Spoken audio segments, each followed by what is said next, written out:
नमस्ते। आज हम करेंगे नाटक। जयशंकर प्रसाद द्वारा रचित स्कंदगुप्त नाटक, उसकी भूमिका, उनकी रचनाएं और उनके अंक, दृश्य, महत्वपूर्ण पंक्ति से संबंधित तथ्य। कंप्लीट नाटक करेंगे स्कंदगुप्त से संबंधित। जो एग्जाम की दृष्टि से क्वेश्चन पूछे जाते हैं वे महत्वपूर्ण हैं। तो स्टार्ट करते हैं। सबसे पहले करते हैं जयशंकर प्रसाद का जीवन परिचय। यानी कि जयशंकर प्रसाद का जन्म 1889 से 1937 ईस्वी माना जाता है। उपनाम इनका क्या है? कलाधर। रचना लेखन जो इन्होंने किया है ब्रज भाषा में। जयशंकर प्रसाद के नाटक हैं सज्जन 1911, कल्याणी परिणय 1912 जो नागरी पंचाननी सभा से प्रकाशित हुआ था। यानी कि जो कल्याणी परिणय है 1912 में, यह नागरी पंचाननी सभा में प्रकाशित हुआ। प्रायश्चित 1913, करुणालय 1913, राजश्री 1915, विशाखा 1921, अजातशत्रु 1922, कामना 1923 में लिखा गया और प्रकाशन 1927 ईस्वी में हुआ था। कामना जो नाटक है 1923 में लिखा गया और प्रकाशित जो हुआ था 1927 ईस्वी में। जनमेजय का नायक यज्ञ 1926, स्कंदगुप्त 1928, एक घूट 1929, चंद्रगुप्त 1931, धूर स्वामिनी 1933 और अग्निमित्र अपूर्ण नाटक है। काव्य जो खंड काव्य रचनाएं हैं प्रेम पथिक 1914 और महाराणा का महत्व 1914। ये दोनों रचनाएं क्या हैं? खंड काव्य के अंतर्गत आती हैं। महाकाव्य है कामायनी 1935 ईस्वी में प्रकाशन वर्ष। मुक्तक काव्य में है कानन कुसुम 1913, चित्राधार 1918। गीति काव्य में है झरना 1918, आंसू 1925, लहर 1933। कहानी संग्रह है जयशंकर प्रसाद के छाया 1912, प्रतिध्वनि 1926, आकाशदीप 1929, आंधी 1931, इंद्रजाल 1936। और उपन्यास है कंकाल 1929, तितली 1934, इरावती 1938। निबंध है काव्य और अन्य निबंध। चंपू काव्य है उर्वशी 1906, बबरूवाहन 1907। माखनलाल चतुर्वेदी के शब्दों में कथन। तो यह कथन किसका है? माखनलाल चतुर्वेदी का है। कविता प्रसाद का प्यार है, उनका गद उनका कर्तव्य है। स्कंदगुप्त के नाटक से संबंधित महत्वपूर्ण तथ्य हैं। स्कंदगुप्त नाटक 1928 ईस्वी में प्रकाशित एक ऐतिहासिक नाटक है। नंबर 2, स्कंदगुप्त नाटक में गुप्त वंश के सन 455 से लेकर सन 466 ईस्वी तक के 11 वर्षों का वर्णन किया गया है। इस नाटक में लेखक ने गुप्तकालीन संस्कृति, इतिहास, राजनीति, संघर्ष, पारिवारिक कलह एवं षड्यंत्रों का वर्णन किया। स्कंदगुप्त हुनों के आक्रमण 455 ईस्वी से हुन युद्ध की समाप्ति 466 ईस्वी तक की कहानी है। गुप्त राजवंश का समय 275 ईस्वी से 540 ईस्वी तक रहा। यह नाटक देशभक्त, वीर, साहसी, प्रेमी स्कंदगुप्त विक्रमादित्य के जीवन पर आधारित ऐतिहासिक नाट्य कृति है। नाटक का आरंभ स्कंदगुप्त के इस कथन से होता है, अधिकार सुख कितना मादक और सारहीन है। इंपोर्टेंट कथन है ये। स्कंदगुप्त का कथानक, सारांश और कथा वस्तु। स्कंदगुप्त का इतिहास। स्कंदगुप्त भारत में 3वीं से 5वीं सदी तक के राज्य करने वाले गुप्त वंश के शासक थे। कुछ लोगों का मानना है कि ये 8वें और अंतिम महान शासक थे। स्कंदगुप्त जितने सालों तक शासन किए उतने ही वर्षों तक मध्य एशियाई के कबीलाई हुनों से लड़ाई भी लड़े और वे जीते भी थे। यह कहा जाता है कि स्कंदगुप्त के शासनकाल में जनता में कोई विद्रोह नहीं था और न ही कोई व्यक्ति बेघर हुआ था। वे बहुत ही संयमी तरीके से शासन कार्य करते थे। अपने कुशल नेतृत्व और योग्यता के बदौलत ही स्कंदगुप्त ने हुनों और पुष्य मित्रों को लड़ाई में पराजित किया, जिसके कारण उन्हें विक्रमादित्य की उपाधि मिली थी। स्कंदगुप्त नाटक का उद्देश्य, पहला कि भारी लोगों से लड़ने के पश्चात विजयी होने का सांस्कृतिक विजय। दूसरा उद्देश्य है गुप्त साम्राज्य जब बिखर रहा था तो उस अवसर पर स्कंदगुप्त के रूप में एक वीर नायक का आना, उसके द्वारा अंग्रेज के पराधीन तत्कालीन समाज को एक रास्ता दिखाना है।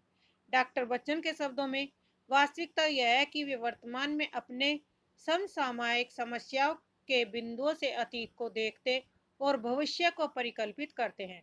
अतीत, वर्तमान और भविष्य उनके लिए अखंड, एक कालिक और अविभाज्य है। दशरथ ओझा के शब्द में, इस नाटक में मनुष्य को पूर्णता पर पहुंचने का एक मार्ग दिखाया गया है जिसे भागवत धर्म कहते हैं। प्रोफेसर वासुदेव के शब्दों में, कथन है, प्रसाद जी ने भारतीय इतिहास के इन गौरवपूर्ण पृष्ठों को नाटक का रूप केवल इसलिए नहीं दिया कि वे इसके माध्यम से अतीतकालीन भारतीय संस्कृति का गुणगान करना चाहते थे, अपितु उन्होंने अतीत के माध्यम से वर्तमान का अध्ययन किया, समसामयिक समस्याओं को उठाया और उसका समाधान प्रस्तुत किया, अनगत के लिए भी संदेश दिए। स्कंद गुप्त में कुल कितने वे हैं? 5 अंक हैं। कुल अंक कितने हैं? 5।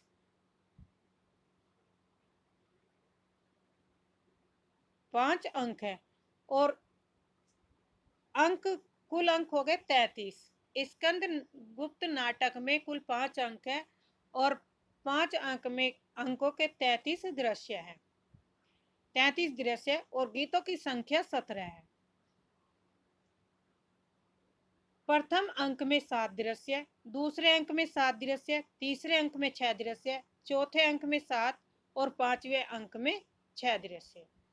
तो ये दृश्य दिए गए। अब इन दृश्यों से संबंधित इस नाटक के पात्र पुरुषों की संख्या कितनी है? 17। पात्र पुरुष 17 हैं। स्कंद गुप्त युवराज विक्रमादित्य। स्कंद गुप्त नाटक देश प्रेमी, नीतिज्ञ, स्वाभिमानी, वीर योद्धा और स्त्रियों का सम्मान करता था। कुमार गुप्त मगध का सम्राट और महादंड नायक है। ये पात्र हैं, पात्रों के नाम दिए गए हैं। गोविंद गुप्त है जो कुमार का भाई है। पर्णदत्त मगध का महानायक। चक्रपाली पर्णदत्त का पुत्र। बंधु वर्मा मालव का राजा। भीम वर्मा बधु वर्मा का भाई। मातृगुप्त काव्यकर्ता कालिदास। परपंच बुद्धि बोध का पालिक। सर्वनाग अंतवेद का विषयपति। कुमारदास धातुसेन सिंघल का राजकुमार है। पुरगुप्त कुमार गुप्त का छोटा भाई। भट्टार्क नवीन महाबलाधिकारित। पृथ्वीसेन मंत्री कुमारामत्य। खिंगिल हून आक्रमणकारी है। मृदुल विदूषक है। प्रख्यात कीर्ति जो लंका राजकुल का श्रमण, महाबोधि विहार, स्थविर, महाप्रतिहार, महादंडनायक, नंदीग्राम का दंडनायक, प्रहरी और सैनिक आदि हैं। अब है स्त्रीपात। स्त्रीपात में देवकी है जो कुमार गुप्त की बड़ी रानी और स्कंद गुप्त की माता है। अनंत देवी कुमार गुप्त की छोटी रानी, पुरगुप्त की माता। जयमाला बंधु वर्मा की स्त्री और मालव की रानी। देवसेना है बंधु वर्मा की बहन। विजया मालव के धन कुबेर की कन्या। कमला भट्टार की जननी। रामा सर्वनाग की स्त्री है। मालिनी मातृगुप्त की प्रणयनी सखी और दासी इत्यादि है। गीतों की संख्या 17 दी गई है। इस नाटक में गीतों की संख्या कितनी है? 17। कौन कौन कितने गीत गाता है? देवसेना 5 गीत गाती है। विजया के 2 गीत, नर्तकियों के 2 गीत, नेपथ्य के 2, देवसेना की सखी का 1 गीत, मातृगुप्त और मृदुल का सम्मिलित स्वर प्रार्थना गीत 1, मातृगुप्त के 2 गीत, समूह गान 1 गीत और स्कंद गुप्त का 1 गीत। नाटक में 3 तरह के पात्र आए हैं। पहले प्रकार के हैं देवपात, जिसमें स्कंदगुप्त, देवसेना, पर्णगुप्त और बंधु वर्मा है। ये देवपात के अंतर्गत आते हैं। दूसरे हैं दानव पात्र। दानव पात्र में आते हैं भट्टार्क, परपंच बुद्धि, अनंत देवी और विजया। मानव पात्र में है सारवानाग और जयमाला। स्कंद गुप्त नाटक में ऐतिहासिकता, मगध का गुप्त राजवंश, मालव का राजवंश, विक्रमादित्य और कालिदास है। नाटक की कथा वस्तु, पहले अंक में इस अंक में गुप्त साम्राज्य में आंतरिक विद्रोह को दिखाया गया है। कुमार गुप्त शासन काल में गुप्त साम्राज्य की शांति व्यवस्था में अशांति होते हुए दिखाया गया। सम्राट की योग्यता, वीर सैन की असमय मृत्यु और विदेशियों के आक्रमण से गुप्त साम्राज्य पर प्रश्न चिन्ह लग जाता है। इसलिए इस स्थिति में स्कंद गुप्त का कर्तव्य स्वाभाविक रूप से बढ़ जाता है। पारिवारिक विद्रोह की शांति और आर्यवत के गौरव की रक्षा उसका प्रथम कर्तव्य बन जाता है। इसी रूप में पुरुगुप्त, भट्टार्क और अनंता देवी की षड्यंत्रपूर्ण योजना को सम्राट की मौत हो जाती है। यानी कि जो पुरुगुप्त और भट्टार्क है, अनंत देवी ने, उन्होंने षड्यंत्र की योजना बनाकर सम्राट को मार देते हैं। साम्राज्य के परम शुभ चिंतक जो साम्राज्य के वफादार थे, वे पृथ्वीसेन, महाप्रतिहार और दंडनायक आत्महत्या कर लेते हैं। ऐसी स्थिति में स्कंद गुप्त विचलित हो जाता है और फिर भी अपने लक्ष्य की प्राप्ति करने की दिशा में वह अपनी पूरी शक्ति लगाकर जुट जाता है। प्रथम अंक के 7 दृश्यों के नाम। इंपोर्टेंट है ये, क्योंकि इनसे कूट से संबंधित क्वेश्चन बनेंगे। प्रथम दृश्य में उज्जैनी में गुप्त साम्राज्य के स्कंदावार में स्कंदगुप्त और पंडित, 4 दूत और चक्रपालित। दूसरा दृश्य है कुसुमपुर के राज मंदिर में सम्राट कुमारगुप्त, भट्टारक, मृदुल, धातुसेन, पृथ्वीसेन, बाद में आनंद देवी और नर्तकियां भी वहां जाती है। तीसरा दृश्य है पथ में मातृगुप्त, मुदगुल और बाद में कुमारदास भी आ जाता है। चौथा दृश्य है अनंत देवी के प्रकोष्ठ, कोई भी इमारत का आंगन, अनंत देवी और दासी जाया। पांचवें दृश्य है अनंतपुर के द्वार पर सर्वनाग का पहरा। छठा दृश्य है नगर के एक पथ पर मृदुल और मातृगुप्त। सातवां दृश्य है अवंती दुर्ग में देवसेना, विजया और जयमाला, फिर बंधु वर्मा का आक्रमण से उत्पन्न स्थिति पर चिंता। अब दूसरा अंक। दूसरे अंक में स्कंदगुप्त अपने लक्ष्य के लिए प्रयास होता है, परंतु उसके सामने 2 समस्याएं होती है, एक गृह संघर्ष, दूसरा भारी आक्रमण से देश की रक्षा करना। गृह संघर्ष का पता अनंत देवी और भट्टार के षड्यंत्रों से चलता है। इसी अंक में वे दोनों देवकी की हत्या का षड्यंत्र रचते हैं। उसी समय स्कंदगुप्त कुसुमपुर पहुंचकर पहले अपनी माता की रक्षा करते हैं, उसके बाद दुश्मनों के सामने करने के लिए वे अपनी सारी सैन्य शक्ति को एकजुट करके राज्य प्राप्त करने में सफल सिद्ध होता है। उसे राज्य की प्राप्ति होती है, दूसरी ओर उसे दुश्मनों के सामने बंदी बना के लाया जाता है। दूसरे अंक में भी क्या है, 7 दृश्य है। पहले दृश्य है मालव में शिप्रा, तट कुंज में देवसेना और विजय स्कंदगुप्त के प्रति विजय के आकर्षण का संकेत है। दूसरे दृश्य में है मठ में प्रपंच बुद्धि, भट्टारक, सर्वानाग से संबंधित है। तीसरा दृश्य देवकी के राज मंदिर के बाहरी भाग में मदिरोमंत सारवनाग है। चौथा दृश्य जो बंदी गृह में देवकी और रामा है। पांचवें दृश्य में अवंती दुर्ग में बंधु वर्मा, भीम वर्मा और जयमाला, बाद में देवसेना है। छठा दृश्य है पथ में भट्टारक और उसकी माता कमला। सातवें दृश्य में है माला की राजसभा में बंधु वर्मा, भीम वर्मा, मातृगुप्त, मृदुल, स्कंदगुप्त, गोविंद गुप्त, देवकी, बंधु वर्मा, जयमाला, देवसेना आते हैं। अब तीसरा अंक में भट्टारक, प्रपंच बुंदी और अनंत देवी के षड्यंत्र का सामना करना, स्कंदगुप्त और मातृगुप्त के द्वारा देवसेना की रक्षा करना, पश्चिमता की सीमाओं से दुश्मनों का आक्रमण, भट्टार का धोखा देना, युद्ध भूमि में दुश्मनों से मिल जाना, भट्टार को तत्पश्चात क्षमा कर देना आदि शामिल है। तीसरे अंक में 6 दृश्य हैं, जो इस प्रकार। पहला दृश्य है शिप्रा नदी पर प्रपंच भट्टारक, दूसरे में शमशान स्कंदगुप्त जो देवसेना और भुज्य के आने पर छिप जाता है। तीसरा दृश्य है मगध में अनंत देवी, पुरगुप्त, विजय और भट्टारक है। चौथा दृश्य है उपवन में जयमाला और देवसेना, कुछ सखियां। पांचवें दृश्य है गांधार घाटी के रण क्षेत्र में बंधु वर्मा द्वारा सैनिकों का उद्बोधन। छठा दृश्य है दुर्ग के सामने कुंभा का रण क्षेत्र, चक्रपालित और स्कंद, फिर भट्टार। यहाँ पे चौथा अंक। इस अंक के विपरीत परिस्थितियां और षड्यंत्रों में अकेला ही जूझता हुआ दिखाया गया। उसकी मां का स्वर्गवास, जीवन के दूसरे साधन में व्यवस्था, भट्टार के कारण भुज्य और अनंत देवी में विरोध की स्थिति, सर्वनाग से प्रभावित विजय का भी देश कल्याण की भावना से प्रेरित होकर क्रियाशील होना। देवकी की मृत्यु से भट्टार को भी बहुत बड़ी शिक्षा मिलता है और वह संघर्ष से विमुख होकर रहने का संकल्प। प्रेम के क्षेत्र में भी अनेक महत्वपूर्ण परिवर्तन। विजय स्कंद से फिर आसक्त होकर हूनों से भयभीत देवसेना को सहायता करना और अनेक प्रकार की उलझनों के बावजूद भी देवसेना के अनुराग के प्रति स्कंदगुप्त को सजग बताया जाता है। चौथे अंक में 7 दृश्य हैं। पहला दृश्य है प्रकोष्ठ में विजय और अनंत देवी। दूसरा दृश्य है भट्टार के शिविर में नर्तकी की गीत। चौथे अंक में 7 दृश्य, अच्छा ये रिपीट हो गया। पहला दृश्य प्रकोष्ठ में विजय आनंद देवी, दूसरा दृश्य है भट्टार के शिविर में नृत्य गीत, तीसरे दृश्य में है कश्मीर के न्यायाधिकरण में मातृगुप्त, दंड नायक देवव्रत और वेश्या मालिनी जो कभी मातृगुप्त की प्रेयसी रही थी। चौथा दृश्य, इस दृश्य में धातुसेन और प्रख्यात कीर्ति है। पांचवा दृश्य बिहार के समीप चातुष्य पथ। छठा दृश्य है पथ में विजय और मातृगुप्त, फिर चक्रपाणी और भीमवर्मा।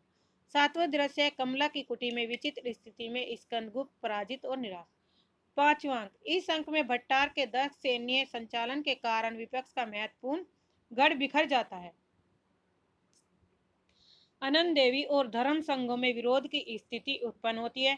दूसरी ओर पंडित के सहयोग से स्कंदगुप्त को धनराशि की उपलब्धि, आर्यावर्त के गौरव की रक्षा, फिर रण क्षेत्र में ही पुरुगुप्त को रक्त का टीका लगाकर पारिवारिक अशांति पर विजय प्राप्त करना।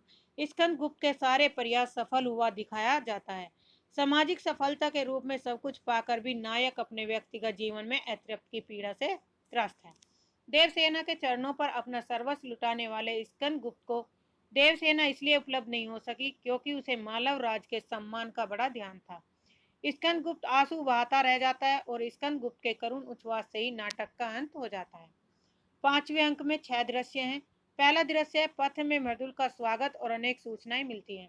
दूसरे दृश्य में कनिष्क स्तूप के पास महादेवी की समाधि के निकट पंडित, फिर एक नागरिक। तीसरा दृश्य है अत्यंत संक्षिप्त दृश्य है जिसमें वेश बदलते हुए मातृगुप्त, भीम वर्मा, चक्रपाणी, कमला, स्कंद आदि की भीड़ है। चौथा दृश्य है अत्यंत संक्षिप्त दृश्य महाबोधि विहार में अनंत देवी, पुरगुप्त प्रख्यात कीर्ति और हून सेनापति से संबंधित। पांचवा दृश्य है रण क्षेत्र में स्कंद, भट्टार, चक्रपाणी, पाणिदत्त, मातृगुप्त, भीम वर्मा और सेना। छठा दृश्य है उद्यान के एक भाग में अकेली देवसेना स्वागत, वेदनापूर्ण गीत, आहा वेदना मिली विदाई गीत गाती है। प्रमुख उदाहरण, यह कथन भूमिका से लिया गया है।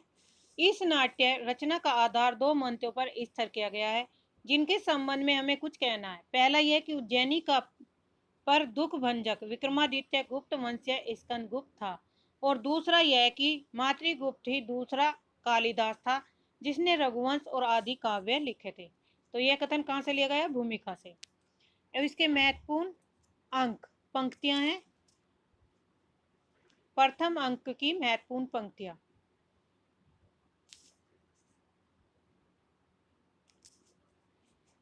यह है प्रथम अंक।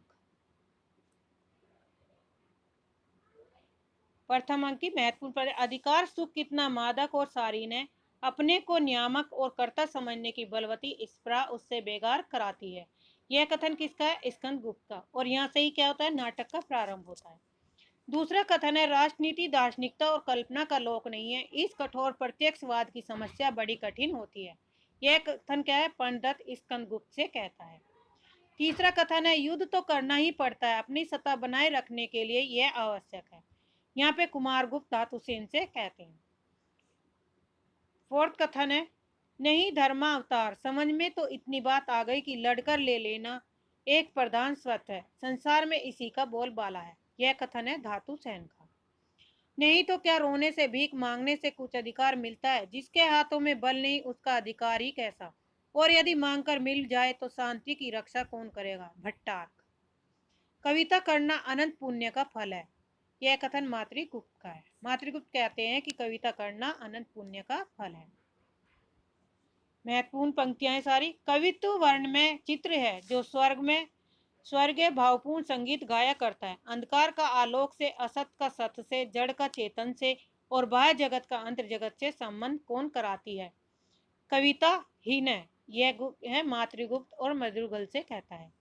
तुम अपनी निष्ठुर कीड़ा के विभ्रम से बहकाने से सूखी हुई, फिर लगे देखने मुझे पथिक पहचाने से, उस सुख का आलिंगन करने कभी भूल कर आ जाना, मिलन क्षितिज तट मधु जल निधि में मृदु हिलकोर उठा जाना।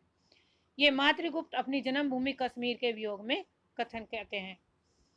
नेक्स्ट है इस गतिशील जगत में परिवर्तन पर आश्चर्य है, परिवर्तन रुका कि माँ परिवर्तन प्रलय हुआ। परिवर्तन ही सृष्टि है, जीवन है, स्थिर होना मृत्यु है, निश्चेष शांति मरण है, प्रकृति क्रियाशील है। समय पुरुष और स्त्री की गेंद लेकर दोनों हाथों से खेलता है। पुल्लिंग और स्त्रीलिंग की समष्टि अव्यक्ति की कुंजी है। पुरुष उछाल दिया जाता है, उत्प्रेक्षण होता है, स्त्री आकर्षित तो करती है, यही जड़ प्रकृति का चेतन रहस्य है। यह कथन किसका है? धातुसेन मातृगुप्त से कहते हैं। पुरुष है कौतूहल और प्रश्न और स्त्री विश्लेषण, उत्तर और सब बातों का समाधान। यह है धातुसेन मातृगुप्त से कहते हैं। युद्ध क्या गान नहीं है, रुद्र का श्रृंगी नाद, भैरवी का तांडव नृत्य और शास्त्रों का वाद मिलकर एक भैरव संगीत की सृष्टि होती है। जीवन के अंतिम दृश्य को जानते हुए अपनी आंखों से देखना, जीवन रहस्य के चरम सौंदर्य की नग्न और भयानक वास्तविकता का अनुभव केवल सच्चे वीर हृदय को होता है। ध्वंसमयी माँ माया प्रकृति का वह निरंतर संगीत है, उसे सुनने के लिए हृदय में साहस और बल एकत्र करो। अत्याचार के शमशान में ही मंगल का शिव सत्य संगीत का समारंभ होता है। यह कथन जयमाला और विजय के बीच हो रहा है। नेक्स्ट है द्वितीय अंक से संबंधित महत्वपूर्ण पंक्तियां।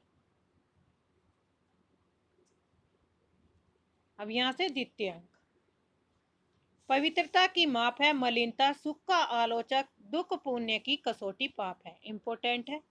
जहाँ हमारी सुंदर कल्पना आदर्श का नीड़ बनाकर विलोम करती है, विश्राम करती है, वही स्वर्ग है। देवसेना विजय से कहती है। संसार में जो सबसे महान है वह क्या है? त्यागा, त्याग का ही दूसरा नाम महत्व है। स्कंदगुप्त चकपालित से। संपूर्ण संसार कर्मण्य वीरों की चित्रशाला है। वीरत्व एक स्वावलंबी गुण है।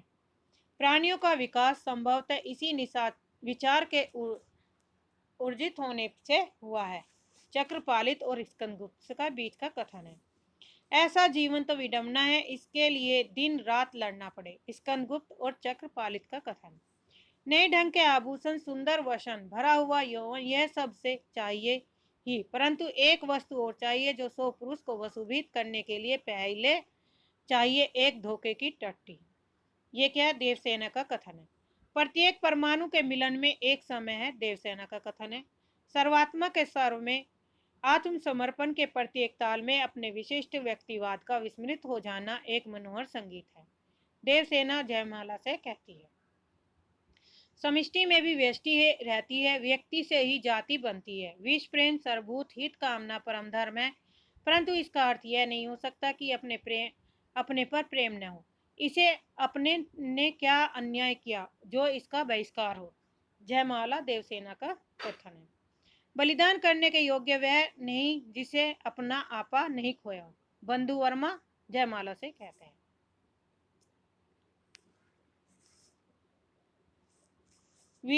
वीरता उन्माद नहीं है, आंधी नहीं है जो उचित अनुचित का विचार न करती हो। केवल शस्त्र बल पर टिकी हुई वीरता बिना पैर की होती है, उसकी दृढ़ वृत्ति न्याय है। गोविंद गुप्त भट्टारक से कहते हैं।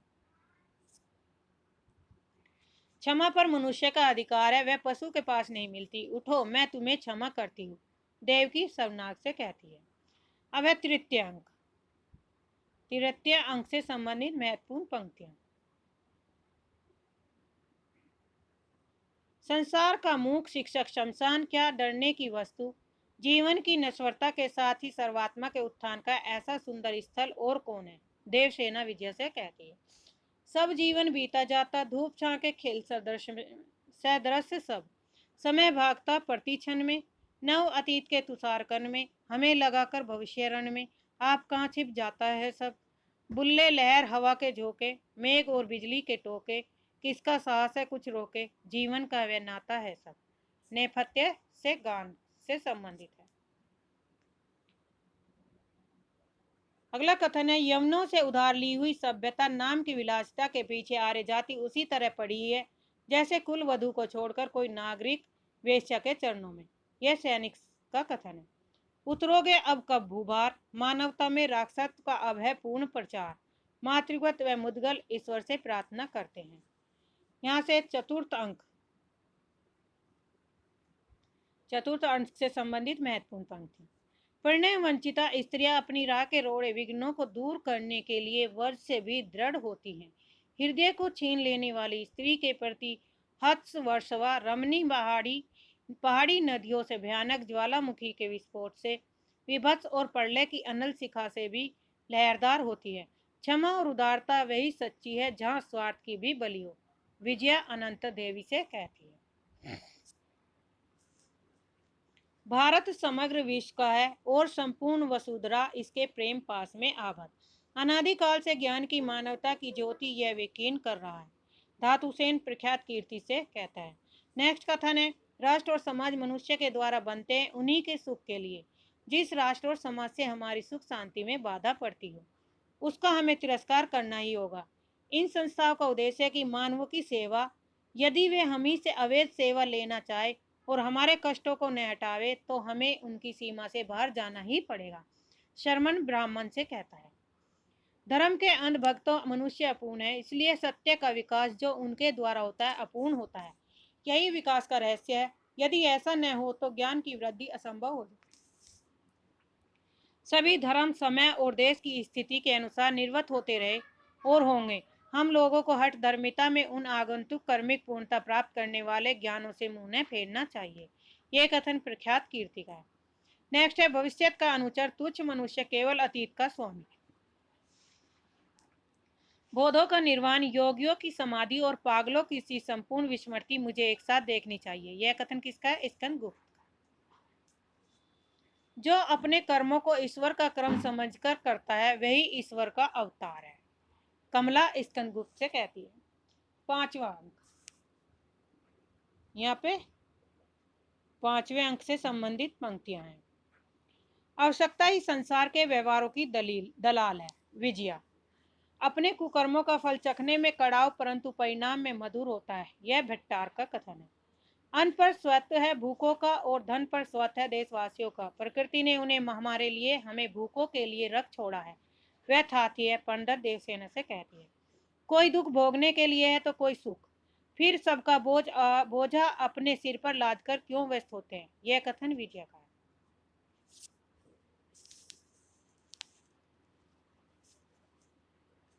परंतु इस संसार का कोई उद्देश्य है। इसी पृथ्वी को स्वर्ग होना, इसी पर देवताओं का निवास होगा। विश्व नियंता का ऐसा ही उद्देश्य मुझे विदित होता है। फिर उसकी इच्छा क्यों न पूर्ण करूं। विजया। मैं कुछ नहीं हूँ, उसका अस्त्र हूँ, परमात्मा का अभोग अस्त्र। मुझे उसके संकेत पर केवल अत्याचारियों के प्रति प्रेरित होना चाहिए। किसी से मेरी शत्रुता नहीं है, क्योंकि मेरी निज की कोई इच्छा नहीं। देशव्यापी हलचल के भीतर कोई शक्ति कार्य कर रही है। पवित्र नियम अपनी रक्षा करने के लिए समसनंद है। स्कंदगुप्त का कथन है। नेक्स्ट कथन है, निर्लज हारकर भी नहीं हारता, मारकर भी नहीं मरता। यह कथन किसका है? भट्टार का। देश की दुर्दशा निहारोगे, डूबते को कभी उबारोगे। यह किसका है? देवसेना का।